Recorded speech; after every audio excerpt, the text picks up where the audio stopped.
Começam amanhã as aulas do segundo semestre do Complexo Educacional Santa Cecília. Os professores, coordenadores e diretores estão sendo recebidos hoje em programação especial pela alta direção da Unisanta. E a repórter Patrícia Nunes está lá e tem mais informações. Olá, Patrícia, boa noite para você. Olá, Irineu, boa noite a você e a todos que assistem o Caderno Regional. Nós estamos aqui no auditório do Bloco E da Unisanta, onde acontece uma programação especial, como você mesmo citou. Daqui a pouquinho vai começar uma palestra. Por enquanto, ainda estamos nos preparativos. Esse dia é muito especial para todos os envolvidos aqui na universidade, porque já é um evento tradicional. É a abertura do segundo semestre letivo de 2018 e dia de dar as boas-vindas aos diretores, coordenadores e professores da universidade. Ao meu lado estão duas pessoas muito importantes para que esse evento aconteça. Aqui está a presidente da Universidade Santa Cecília, Lúcia Teixeira. Boa noite. É um dia muito festivo para todos, não? Muito importante. É um reinício do semestre letivo. Nas férias, todos também, a parte administrativa trabalhando, melhorando, novos laboratórios serão entregues, novas melhorias, inovação, não apenas no aspecto físico, também no aspecto humano. Estaremos apresentando também com o professor Cardoso, que faz parte, não é? Uma série de inovações que serão introduzidas em todos os cursos, que propõem a metodologia ativa, a participação cada vez maior do aluno, e celebrando a educação e o conhecimento, que é aquilo que irá impulsionar o país. Então hoje é um grande dia. É uma oportunidade de mostrar tudo o que é feito para inovar na educação e também de valorizar os funcionários, não? Sem dúvida. E os professores e aqueles que constroem novos mundos, estimulam os alunos, os jovens a serem melhores e também a construir um mundo mais humano e mais ético. Obrigada pelas suas informações. E ao meu lado está a sua irmã, a reitora da universidade, Silvia Teixeira Penteado. Bom, é um dia que vocês fazem questão de enfatizar a importância da educação, né? Então, fala pra gente dessa filosofia e dessas boas-vindas dadas hoje. É um dia festivo, porque primeiro estamos revendo companheiros que de alguma forma paralisaram o seu processo educacional, quer aqueles que compartilharam atividades, muitas vezes até durante as férias, mas não a maioria nessa vivência universitária. Então, da pré-escola à pós-graduação, nós temos aqui professores, alguns já acompanham-nos há algum tempo, a sua história de vida coincide com as vivências universitárias. Então, é muito prazeroso poder, neste dia, compartilhar mais uma vez um compromisso da família siciliana com a educação. Esse compromisso se reveste na qualidade de ensino, de como a gente interpreta hoje cada vez mais as novas metodologias ativas, como o professor precisa estar preparado e como isso resulta, de uma forma geral, num aluno cada vez mais adaptado à vivência em sociedade. Como a sua atividade, que é referência aqui dentro do Santa Cecília, pode resultar no cidadão melhor. Então, você que está em casa também, o aluno que virá aqui para os nossos bancos universitários, que realmente você sinta esse acolhimento, essa vontade de servir de uma instituição que está cada vez mais preparada para recebê-lo, na sua estrutura e no seu comprometimento com o pessoal docente e administrativo. Bem-vindos a todos. Muito obrigada pelas suas informações, uma boa noite de festividade, né? E aqui ao meu lado agora chegou rapidinho, vai conseguir falar com a gente, entrar ao vivo aqui no jornal. Boa noite, Marcelo Teixeira, o presidente do Sistema Santa Cecília de Comunicação e pró-reitor administrativo da universidade. A gente está falando desse evento que já é tradicional, né? É uma oportunidade de falar dos investimentos, de tudo que é voltado para a educação e também da oportunidade de se apresentar, de ser um canal direto com os professores, diretores e coordenadores que aqui estão. Verdade. Boa noite, um abraço ao Irineu, a toda a nossa equipe, aos telespectadores do Caderno Regional. É uma oportunidade especial para que a alta direção consiga dar a sua mensagem, como demos no início do semestre, e agora de uma forma mais criteriosa, diante de 6 meses já percorridos de um ano. É interessante porque nós conseguimos avaliar de uma forma geral aquilo que foi planejado durante o período, né? Aquilo que já foi e bem alcançado, todos os objetivos e metas já concluídas. E para um novo semestre, é a renovação, primeiro, da esperança e do sonho de ser um professor em sala de aula, ter essa característica única e uma missão tão bonita que é educar e formar gerações. E a instituição tem feito isso ao longo desse período.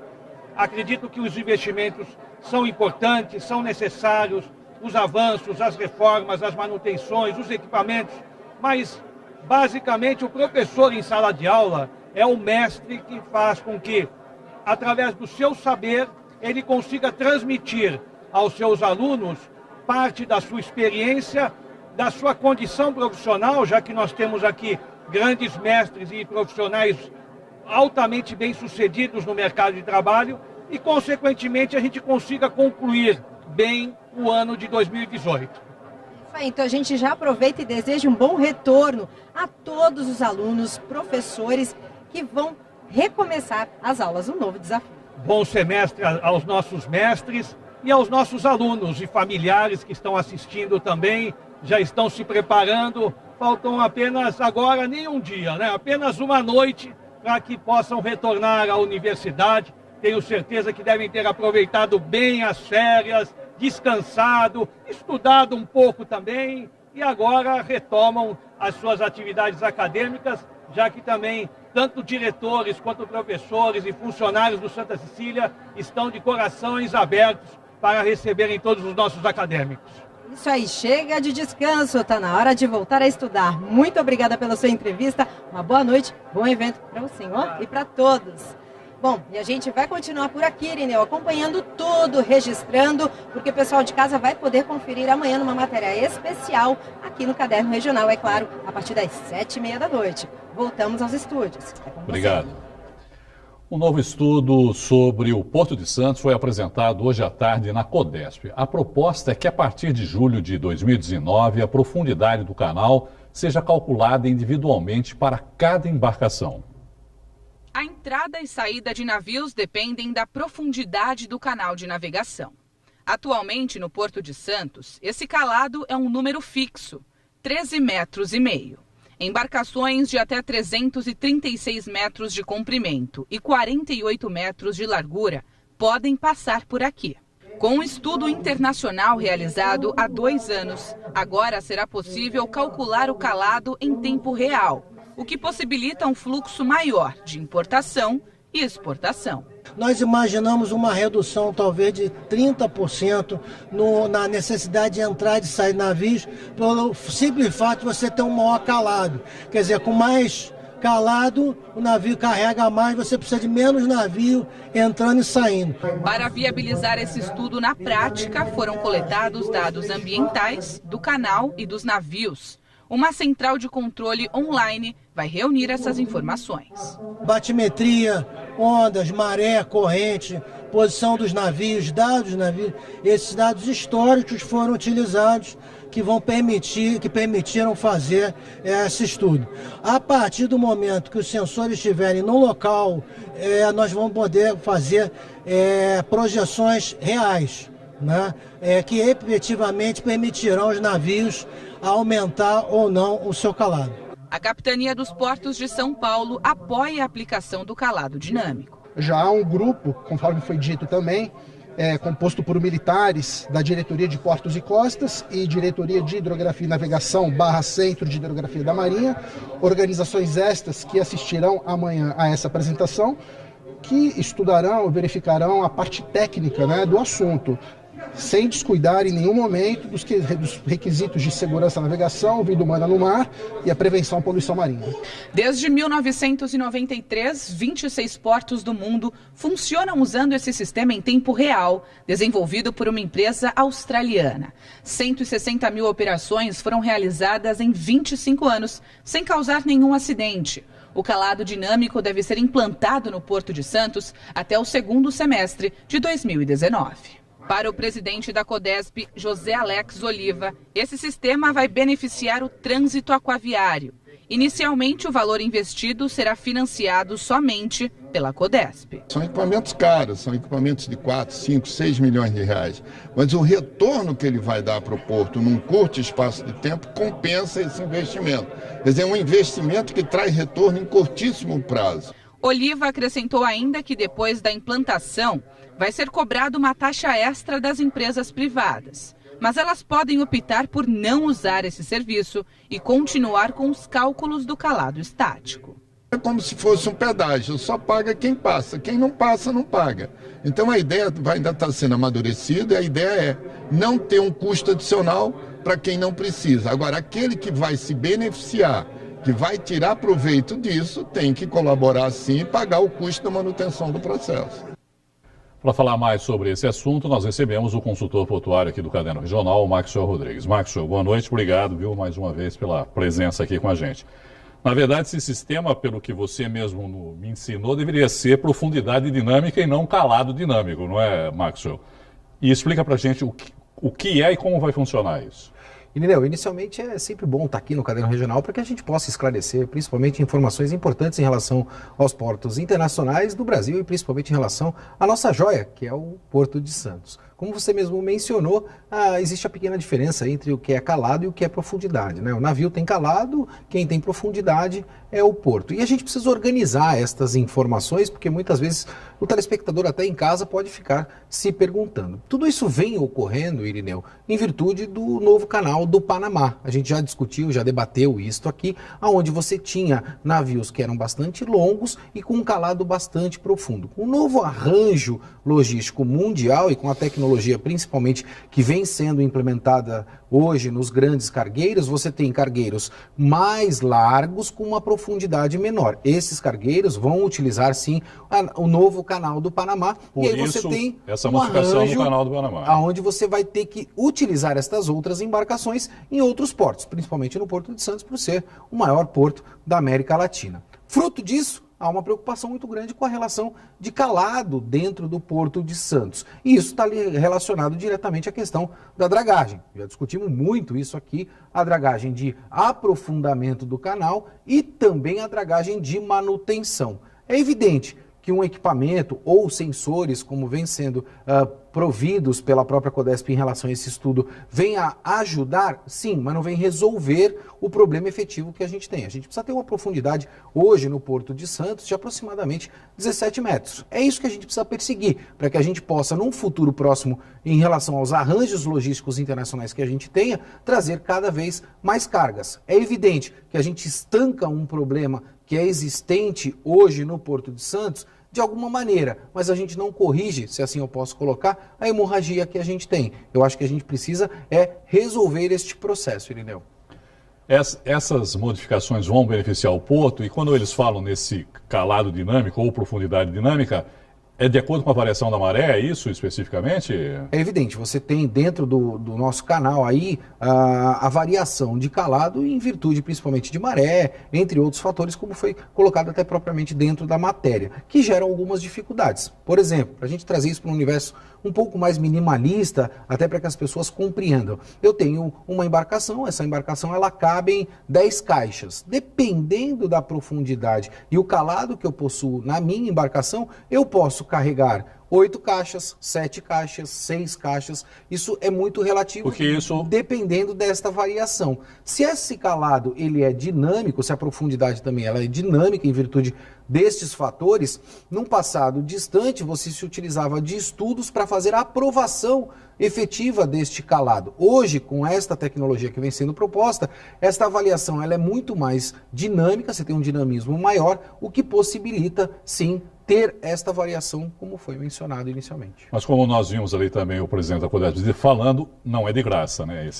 Esse é um outro fator. Muitas vezes a gente precisa organizar essa linha de raciocínio. Por isso que eu comecei lá no canal do Panamá, depois eu trouxe para essa questão da dragagem e posterior a isso a implementação dessa tecnologia. Eu sou favorável ao custeio. Eu acho que todo investimento que é feito, ele efetivamente precisa de um custeio. Sem um custeio ele não consegue se manter. A grande pergunta que fica é se esse custeio ou a prestação de serviço ela deve ser provida pela iniciativa pública, porque nós sabemos que a iniciativa pública tem braço curto para muitas coisas que são necessárias, não só no Porto de Santos, mas também para todo o nosso país. E aí fica o questionamento: prestação de serviço, ele é provido pela iniciativa pública ou deve ser provido, sim, pela iniciativa privada, que tem a agilidade necessária para situações tão importantes como essa para o Porto de Santos, Irineu. E como é que a praticagem vai ser integrada nesse serviço? A praticagem hoje ela tem um VTMS, que é um sistema, vamos imaginar assim, trazendo de novo para um universo um pouco minimalista, como se fosse um radar de aproximação que a gente conhece nos aeroportos,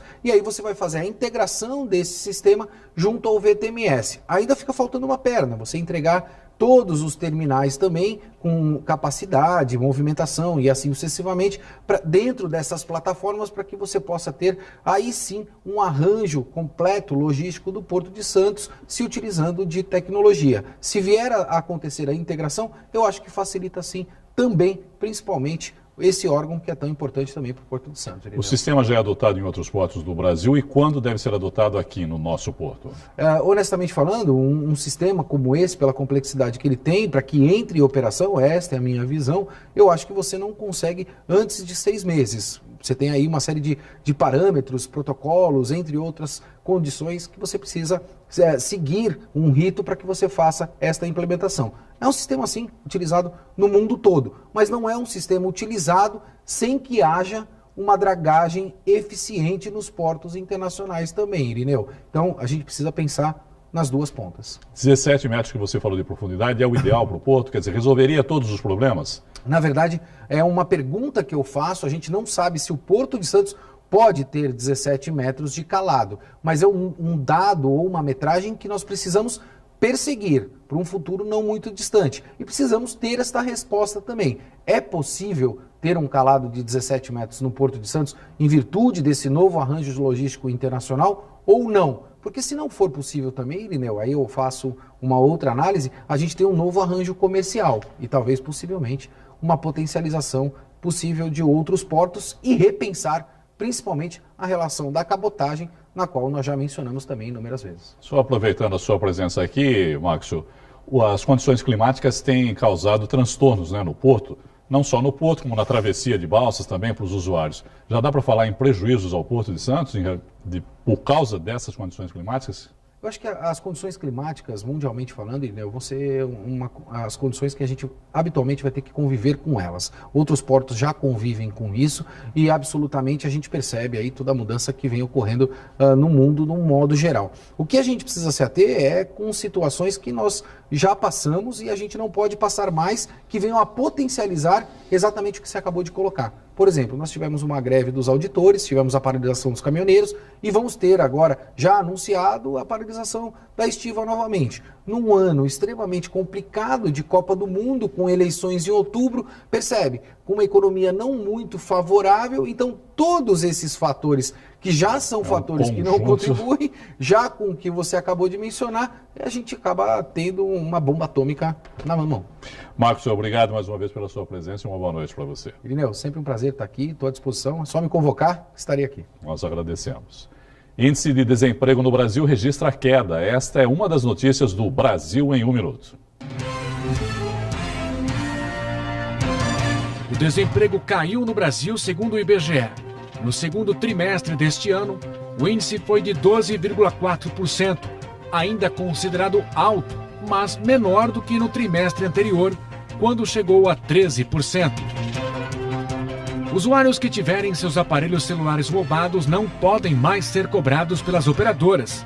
A decisão da Justiça, da qual ainda cabe recurso, determina que mensalidades e multas por cancelamento não sejam mais praticadas no caso de roubos e furtos. Fundador do PT e redator do pedido de impeachment de Dilma Rousseff, o jurista Hélio Bicudo morreu hoje em São Paulo aos 96 anos. Ativista dos direitos humanos, Bicudo enfrentou a ditadura militar nos anos 70 para denunciar os esquadrões da morte.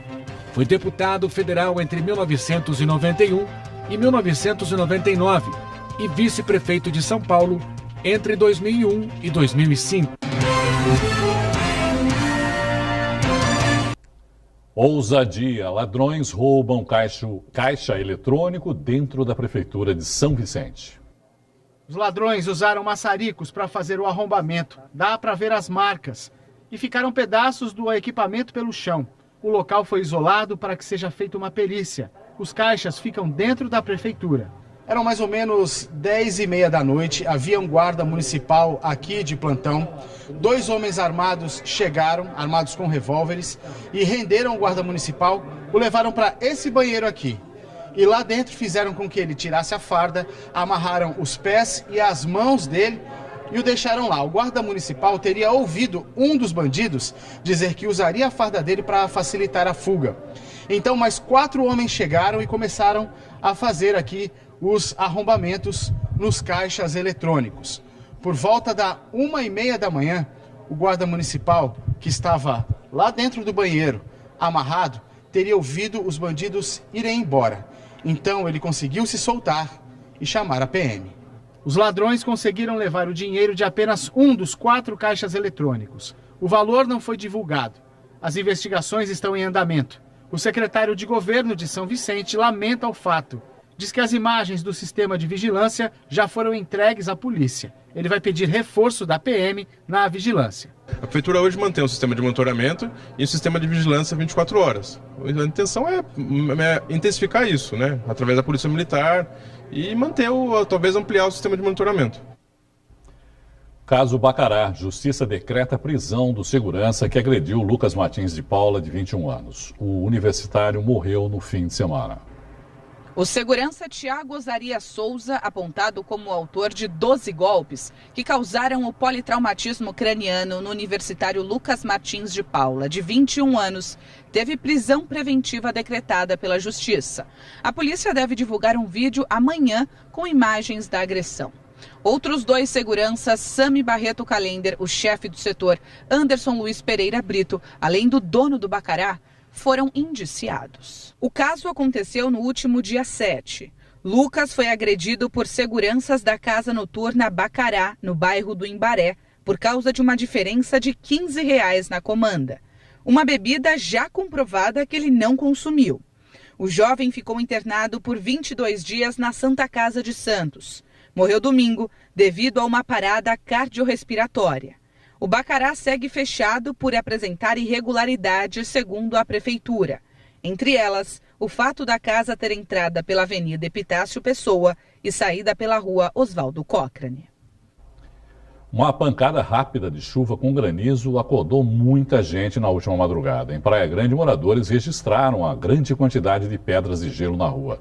De acordo com o Instituto Climatempo, uma massa de ar polar chegou ao sul do país e derrubou a temperatura.